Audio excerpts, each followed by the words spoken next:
Hey again, I'm going to keep reading Chapter 19, Rockabye Baby. At 8:30 the next morning, my father went into the workshop and dialed Doc Spencer's number on the telephone.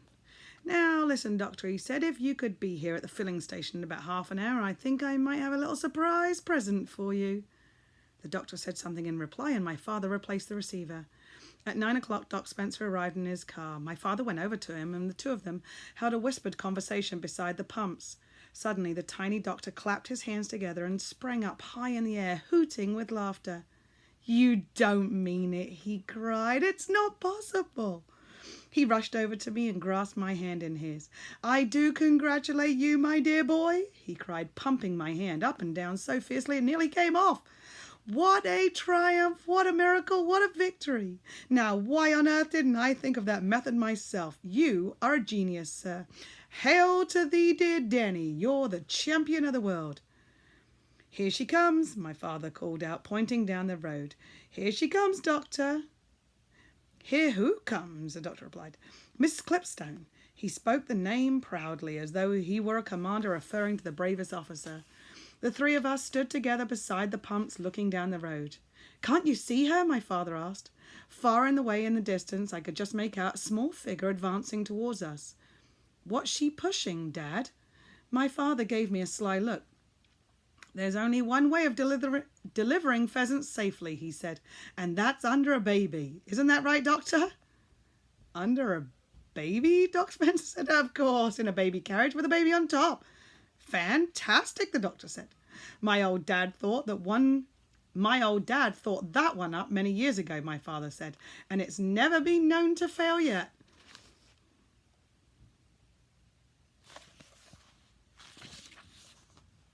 "It's brilliant," Doc Spencer said. "Only a brilliant mind could think of a thing like that." He was a brilliant man, my father said. "Can you see her now, Doctor?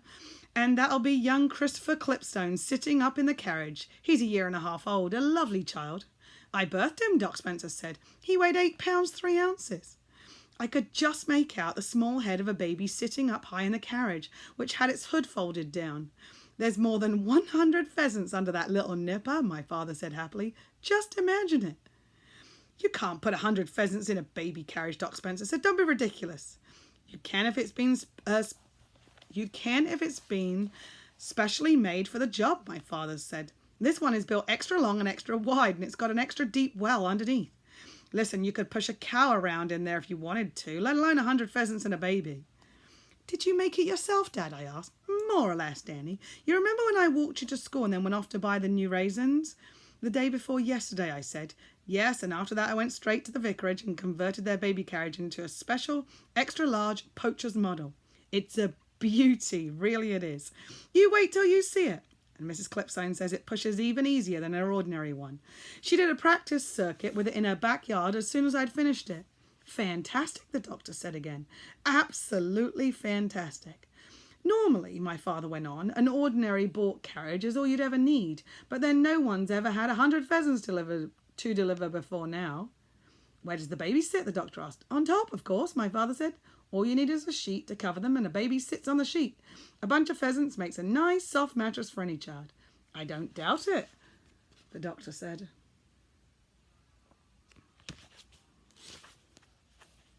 "He'll be having a very comfortable ride today, young Christopher," my father said. We stood beside the pumps waiting for Mrs. Clipstone to arrive. It was the 1st of October, one of those warm, windless autumn mornings with a darkening sky and a smell of thunder in the air. What was so marvellous about my father, I thought, was the way he always surprised you. It was impossible to be with him for long without being astounded and surprised by one thing or another. He was like a conjurer bringing things out of a hat. Right now it was the carriage and the baby. In a few minutes it would be something else again. I felt sure of that. "Right through the village, bold as brass," my father said. "Good for her." "She seems in an awful hurry, Dad," I said. "She's sort of half running." "Don't you think she's sort of half running, Doc Spencer?" "I imagine she's a bit anxious to unload her cargo," the doctor said.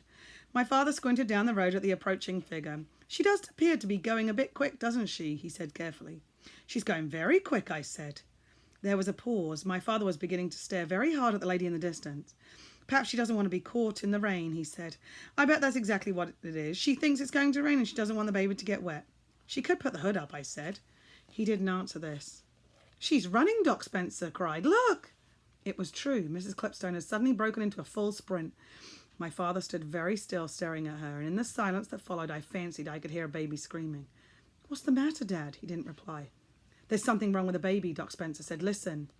At this point, Mrs. Clipstone was about 200 yards away from us, but closing fast. "Can you hear him now, Dad?" "Yeah, I can hear him. He's yelling his head off," Doc Spencer said. The small, shrill voice in the distance was growing louder every second, frantic, piercing, non-stop.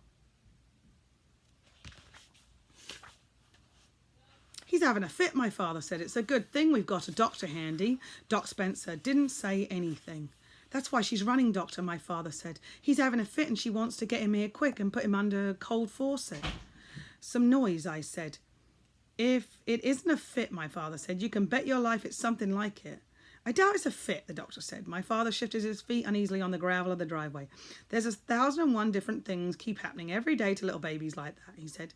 "You know that, don't you, Doctor?" "Of course," Dr. Spencer said. "Every day." "I knew a baby once who caught his fingers in the spokes of a carriage wheel," my father said. "It cut them clean off." The doctor smiled. "Whatever it is," my father said, "I wish to heaven she'd stop running. It'll give the game away."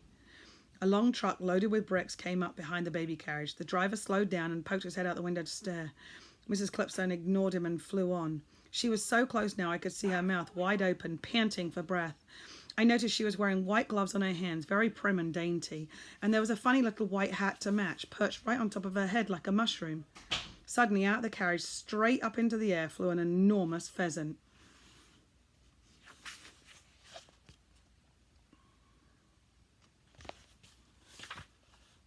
My father let out a cry of horror. The fool in the truck started roaring with laughter. The pheasant flapped around drunkenly for a few seconds, and it lost height and landed on the grass by the side of the road. "Crikey," Doc Spencer said, "look at that." A grocer's van came up behind the truck and began hooting to get Mrs. Clipstone keep on running. Then, whoosh, a second pheasant flew up out of the carriage, then a third and a fourth. "Great Scott," Doc Spencer said. "I know what's happening. It's the sleeping pills. They're wearing off." My father didn't say a word. Mrs. Clipstone covered the last 50 yards at a tremendous pace. She came swinging into the filling station with birds flying out of the carriage in all directions. "What on earth's happening?" she shrieked. She pulled up sharp against the first pump and seized the screaming infant in her arms, dragging him clear. With the weight of the child suddenly lifted away, a great cloud of pheasants rose up out of the gigantic baby carriage. They must have been well over 100 of them, for the whole sky above us was filled with huge birds clapping their wings. "A sleeping pill doesn't last forever," Doc Spencer said.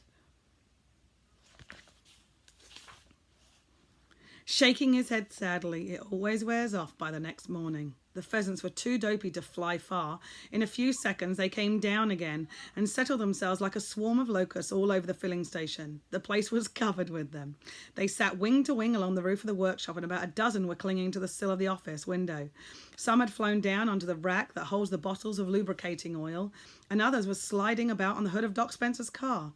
One cock with a fine tail was perched superbly on top of a gas pump. And quite a number, those that were too drunk to do anything else, simply squatted in the driveway at our feet, fluttering their feathers and blinking their small eyes. My father stayed remarkably calm, but not poor Mrs. Clipstone.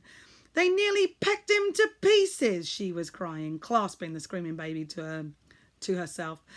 "Take him to the caravan, Miss Clipstone," my father said. "All these birds are making him nervous. And Danny, push that carriage into the workshop, quick." Mrs. Clipstone disappeared into our caravan with the baby. I pushed the carriage into the workshop. Across the road, a line of cars had already started forming behind the truck and the grocery van. People were opening their doors and getting out and beginning to cross over to stare at the pheasant.